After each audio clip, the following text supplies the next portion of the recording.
त्या मुलावरती हल्ला झाला ते मुलगा एक चांगल्या घराण्यातला आहे, त्यांचे वडील चांगले समाज कार्यामध्ये आहेत आणि अनेक वर्ष समाजाचं कार्य करत आहेत। परंतु दुर्दैवाने त्या मुलाला इथल्या प्रस्तावितनी इथला जो गावगुंड आहे याला संपत्तीची जास्त मस्ती आहे, अशा मस्ती उतरवण्याची खूप गरज आहे। आणि म्हणून ज्या मुलाला मारण्यात आलं, याच्यावरती प्राणघात हल्ला करण्यात आलं,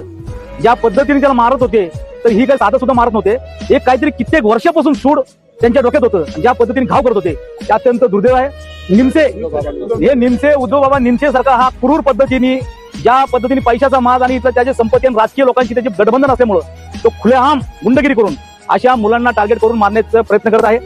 मी आज आपल्या माध्यमातून सांगू इच्छितो, ज्या वडार समाजाला टार्गेट केलं जातं, वडार समाजाच्या पाठीमागे कुठला नेता नाही, कुठली संघटना नाही, कुठलाही आमदार नाही, कुठला खासदार नाही, परंतु वेळोवेळी